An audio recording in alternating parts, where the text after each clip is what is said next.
आप अपने कॉलेज के दिन को याद करिए जब आपको पॉकेट मनी लिमिटेड मिलता था। लेकिन जरा सोचिए, कभी तो ऐसा हुआ होगा कि किसी महीने अचानक से ज्यादा पॉकेट मनी मिल गई बहुत पैसा है अपने पास।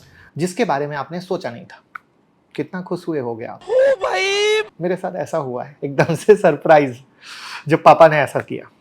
आरबीआई ने 6 जून को एकदम ऐसा ही डिसीजन लिया। आपको शायद पता ही होगा कि रेपो रेट में एक बड़ा कट हुआ, सीआरआर भी नीचे आ गया और मार्केट ने उसी वक्त अपना सेंटिमेंट बदल दिया। ये सिर्फ एक पॉलिसी अनाउंसमेंट नहीं था, ये क्लियर मैसेज था कि अब फोकस सिर्फ इन्फ्लेशन नहीं बल्कि ग्रोथ पर भी है। तो एज अ रिटेल इन्वेस्टर आपके मन में ये सवाल आता होगा कि हर बार रेपो रेट होता क्या है, बैंक के अलावा क्या कोई दूसरा सेक्टर है जिसको फायदा मिलता है। लेकिन उसके लिए लॉजिक समझना जरूरी है कि भैया कैसे अदर सेक्टर भी इनडायरेक्टली बेनिफिट लेते हैं। और स्मार्ट इन्वेस्टर हमेशा लॉजिक समझते हैं, सिर्फ न्यूज़ देखकर डिसीजन नहीं लेते। इसलिए आज की वीडियो में हम आरबीआई के इस डिसीजन को आसान भाषा में समझेंगे, फिर देखेंगे कि कैसे ये नई पॉलिसी कुछ स्पेसिफिक स्टॉक के लिए एक गोल्डन अपॉर्चुनिटी बन सकती है। अगर आप इन्वेस्टर हैं, बिजनेस ऑनर हैं या फाइनेंशियल सोच रखते हैं तो ये वीडियो आपके लिए 100% फायदेमंद होने वाली है। एंड तक देखिएगा क्योंकि लास्ट में हम एक क्लियर एक्शन प्लान भी डिस्कस करेंगे। तो चलिए शुरू करते हैं, लेकिन यहाँ पर मैं एक चीज़ ऐड कर देता हूँ। आरबीआई पॉलिसी आने के बाद आपको पता है इजराइल ईरान वाला वॉर हुआ, मार्केट थोड़ा नीचे भी आया, तो शायद आप कंफ्यूज हो जाएं। तो प्लीज़ ये जो चीज़ें होती हैं ये लॉन्ग टर्म इफेक्ट की होती हैं और वॉर की कहानी कभी भी शॉर्ट टर्म इफेक्ट की होती है। तो दोनों बातों को मैच मत कीजिएगा, दोनों बातें अलग हैं। इसलिए मैंने बोला लास्ट को मिस मत करना। तो समझना क्या है आरबीआई की पॉलिसी और सोच क्या थी। अगर हम सबसे पहले बात करें आरबीआई की, तो आरबीआई ने रेपो रेट में 50 बेसिस पॉइंट का कट किया। अब रेपो रेट वो होता है जिसमें आरबीआई बैंक को लोन देता है। जब ये रेट कम होता है तो बैंक भी कंज्यूमर को सस्ते में लोन देता है, चाहे वो होम लोन हो, कार लोन हो या बिजनेस फाइनेंसिंग लोन। लेकिन सिर्फ रेपो रेट कट से बात खत्म नहीं होती। इस बार आरबीआई ने एक इंपॉर्टेंट कदम उठाया, सीआरआर यानी कैश रिजर्व रेशियो को 1% से कम कर दिया। सीआरआर वो हिस्सा होता है जो बैंक को अपने टोटल डिपॉजिट में से रिजर्व रखना पड़ता है आरबीआई के पास, बिना उस पर कोई इंटरेस्ट मिले। और जब सीआरआर कम होता है तो बैंक के पास ज़्यादा पैसा आ जाता है जिसे वो लोन के फॉर्म में मार्केट में डाल सकते हैं। इस मूव से लगभग 2.5 लाख करोड़ का एडिशनल लिक्विडिटी मार्केट में आ जाएगा। ये पैसा सिर्फ नंबर नहीं बदलेगा, ये लोगों के फाइनेंशियल एक्सेस और बिजनेस की क्रेडिट एबिलिटी को डायरेक्ट इम्पैक्ट करेगा। और हाँ, एक और नाजुक पर इंपॉर्टेंट मूव था, पॉलिसी स्टांस को एकोमोडेटिव से न्यूट्रल कर दिया गया। इसका मतलब आरबीआई अब डेटा के बेसिस पर डिसीजन लेगा, न ज़्यादा एग्रेसिव न कंजर्वेटिव, एक बैलेंस्ड अप्रोच, जो बहुत बड़ी बात है। तो शॉर्ट में इसको समझें तो ये पॉलिसी इन्फ्लेशन को इग्नोर करके नहीं लेकिन ग्रोथ को प्रायोरिटी देकर बनाई गई है। उम्मीद करता हूँ यहाँ तक तो बात आपको समझ में आई होगी। पॉलिसी अनाउंसमेंट के बाद स्टॉक मार्केट ने तुरंत पॉजिटिव रिएक्शन दिया था। जैसे कि वीडियो में शुरू में मैंने कहा ना कि मैं इसमें आरबीआई की मूव के बाद क्या हुआ और फिर वो वॉर के बाद क्या हुआ, इन सबको लास्ट में मिलाऊंगा, तो कंफ्यूज मत होना। निफ्टी 50 ने 25,000 का लेवल तोड़ दिया, लेकिन रिएक्शन सिर्फ इंडेक्स पे नहीं था, सेक्टर और इंडिविजुअल स्टॉक में भी मोमेंटम दिखे। तो अब बात करते हैं उन कुछ स्पेसिफिक स्टॉक की जो आरबीआई के इस मूव से डायरेक्ट बेनिफिट उठा सकते हैं और उन्हें हम लॉजिक से समझेंगे। बट यहाँ पर मैं बता दूं ये कोई बाय सेल रिकमेंडेशन नहीं है, बल्कि हम आपको ये सिखाने की कोशिश करें कि जब भी इस तरह की कहानी होती है, अगर आप अपने पेपर में नोट कर लेंगे, नोटबुक में नोट कर लेंगे, तो आपको कभी भी आएगा तो हेल्प होगा कि मुझे किस सेक्टर में जाना है, किस शेयर में जाना है। तो हमारी कभी भी कोशिश रहती है कि हम कोई भी वीडियो बनाएं तो इस तरह की लर्निंग दें कि आप खुद के बॉस बन सकें, खुद के मालिक बन सकें और डिसीजन ले सकें। राइट है। सबसे पहला सेक्टर जो रेट कट का तुरंत बेनिफिट उठाता है वो है रियल एस्टेट। जब होम लोन सस्ते होते हैं तो नेचुरल सी बात है हाउसिंग डिमांड पिक करेगी, आप लोन लेने जाएंगे, बराबर है ना, कह रहे सस्ता मिल रहा है ले लेते हैं। और अर्बन हाउसिंग में अगर किसी डेवलपर की क्रेडिबिलिटी और पाइपलाइन स्ट्रांग है तो वो क्लियर विनर बन सकता है। प्रेस्टीज स्टेट प्रोजेक्ट एक ऐसा ही नाम है। इस कंपनी का प्रेजेंस मेट्रो सिटीज में है जहाँ डिमांड रिवाइव हो रही है। अब इंटरेस्ट रेट डाउन होने के बाद एफोर्डेबल और इम्प्रूव होगा। ये एक एग्जाम्पल है सिर्फ आरबीआई के एक्शन से कनेक्ट करने के लिए। यानी और भी तो नाम है ना, जैसे मैक्रोटेक डेवलपर्स, DLF। तो नाम मत सुनिए, लॉजिक में जाइए, खुद के बॉस बनिए कि आरबीआई की पॉलिसी का इंपैक्ट कहां होगा। होम बायर्स की ईएमआई कम होगी, बुकिंग की रफ्तार बढ़ेगी। आप रिलेट कर पा रहे होंगे कि क्या आप ऐसा करेंगे? अच्छा, कमेंट में बताइए, आप जब ईएमआई घटती है, इंटरेस्ट घटते हैं, तो आप जाते हैं कि नहीं कि हाँ मैं होम लोन का प्लान करूं? बस इतना बता दीजिए कमेंट में। डेवलपर के पास कैश फ्लो स्टेबल होगा, तो इसलिए प्रेस्टीज जैसे डेवलपर के लिए ये वक्त एक्सपेंशन और सेल ग्रोथ दोनों के लिए फेवरेबल है।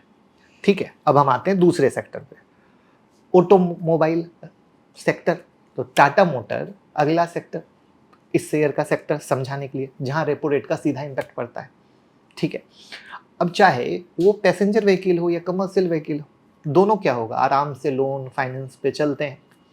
और टाटा मोटर जिसका प्रेजेंस पैसेंजर कार में भी है और कमर्शियल में भी है, तो फायदा ले सकता है कि नहीं? अगेन यहाँ पर और भी नाम है, बट मैं समझाने के लिए बता रहा हूँ। सस्ते ऑटो लोन से डिमांड और बढ़ेगी, और स्पेशली जो ग्रामीण एरिया है, जैसे जिन्हें रूरल कहा जाता है, और सेमी अर्बन मार्केट में क्या होगा, टाटा इसका फायदा ले सकता है।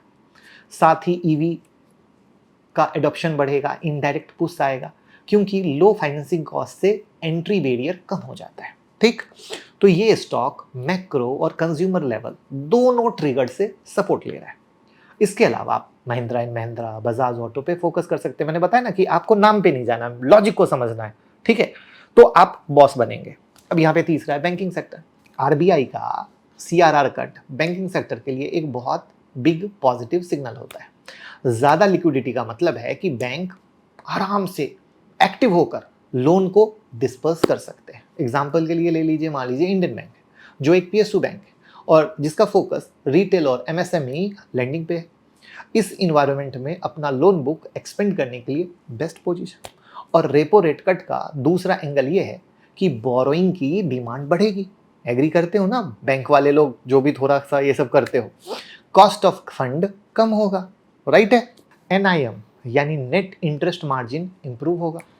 ये सब मिलकर इंडियन बैंक जैसे प्लेयर को शॉर्ट और मीडियम टर्म दोनों में बेनिफिट दे सकते हैं। अब नेक्स्ट कौन सा आता है, फाइनेंशियल सर्विस का। ठीक है, जब रेपो रेट कम होता है और CRR में कट होता है, तो मार्केट में क्या आता है, पैसा यानी लिक्विडिटी आती है। और इसका सीधा फायदा उन कंपनी को मिलता है जो क्रेडिट डिस्ट्रीब्यूट करते हैं, उधार देती हैं, स्पेशली जो रिटेल लोग हैं और ग्रामीण लोग जो कर्ज लेते हैं उनके बीच में। अब L&T फाइनेंस क्या करती है, यही काम करती है। और इस वक्त उसका फोकस कहाँ है, अर्बन से ज़्यादा रूरल एरिया पर है, जहाँ पर लेंडिंग और रिटेल फाइनेंस पर। सस्ते लोन का मतलब है कि जो कर्ज लेने वाले हैं उनके लिए EMI और जो लोन टर्म है बेहतर हो जाएंगे। अगेन डिस्पर्समेंट क्या होगा, तेजी से होगा, क्योंकि लिक्विडिटी है। और NBFC के लिए कॉस्ट ऑफ कैपिटल नीचे आएगी, जिससे क्या होगा, मार्जिन स्ट्रॉन्ग रहेंगे। मेरे समझाने का तरीका पसंद आ रहा हो तो लाइक भी कीजिएगा और कमेंट में भी बताइएगा, क्योंकि बहुत मेहनत से आपके लिए हम कंटेंट बनाते हैं कि आपको एकदम आसान भाषा में समझ में आ सके। यानी आरबीआई के डिसीजन से L&T फाइनेंस के लिए क्या हुआ, एक ऐसा इन्वायरमेंट बना जहां डिमांड भी है, लिक्विडिटी भी है और ऑपरेटिंग कंडीशन भी फेवरेबल है। इस कॉम्बिनेशन का इम्पैक्ट बिजनेस ग्रोथ और स्टॉक परफॉर्मेंस पे दिखेगा कि नहीं दिखेगा, समझ में आ रहा? देखिए, फंडामेंटल एनालिसिस ऐसे ही होती है। अगर आप चाहें तो हमारा फंडामेंटल एनालिसिस का कोर्स ज्वाइन कर सकते हैं, हमारा मोबाइल ऐप डाउनलोड करके, मुकुल अग्रवाल, जो एंड्रॉयड और iOS दोनों पर है, या फिर आप 9708094321 पे भी कॉल कर सकते हैं। नेक्स्ट सेक्टर क्या है, कंजप्शन और lifestyle. Titan, HUL, Dabur, right, ये तो कंजप्शन का ही है ना। तो ये सेक्टर को क्या होगा, ये हाउस होल्ड कंजप्शन का शेयर है ना।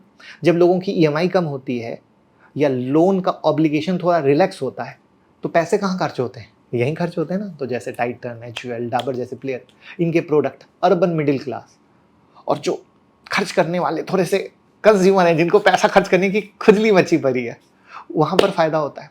उनके लिए ये इन्वायरमेंट सपोर्टिव है। वॉल्यूम ग्रोथ पिक करेगा और ब्रांड अपने ट्रस्ट क्रिएट करने की कोशिश करेंगे और इनके लिए रिवाइवल आएगा। तो अब आप क्या कर सकते हैं, अगर आप इन्वेस्टर हैं तो समय है अलर्ट होने का, रिएक्ट करने का नहीं, पॉलिसी चेंज को समझने का, स्टॉक के अंदर के ड्राइवर को समझने का, कौन ड्राइवर बैठा है किस सीट पर और कहां लेकर जा रहा है, उस सेक्टर में उसकी पोजीशन को समझने का और उसके आधार पे प्लान बनाने का। अगर आप बोरोवर हैं तो ये राइट टाइम है रीफाइनेंस का, रीस्ट्रक्चरिंग का, या नए क्रेडिट ऑप्शन एक्सप्लोर करने का। और अगर आप स्टूडेंट ऑफ इकोनॉमी हैं तो इस पॉलिसी को एक लाइव एग्जाम्पल के रूप में रखिए कि कैसे एक सेंट्रल बैंक इकोनॉमी का डायरेक्शन सेट करता है, सिर्फ इंटरेस्ट रेट से नहीं, सेंटिमेंट से। उम्मीद करता हूँ आपको ये वीडियो मीनिंगफुल लगा होगा। अगर आपको लगा कि आपको कोई नई क्लैरिटी मिली है तो वीडियो को लाइक कीजिए, चैनल को सब्सक्राइब कीजिए और डीमैट अकाउंट का लिंक डिस्क्रिप्शन में है, ओपन करके हमें सपोर्ट कीजिए। साथ में जो अभी इस वॉर के कारण मार्केट गिरा है उससे पेनी क्लीन लेना है, क्योंकि ये सब बातें क्या हो रही है, फ्यूचर की हो रही है। इससे कैसे लॉन्ग टर्म बेनिफिट मिलेगा उसकी हो रही है, राइट है ना। तो अब आप किस स्टॉक को इस पॉलिसी के बाद सबसे अच्छा देखते हैं, कमेंट में बताइए।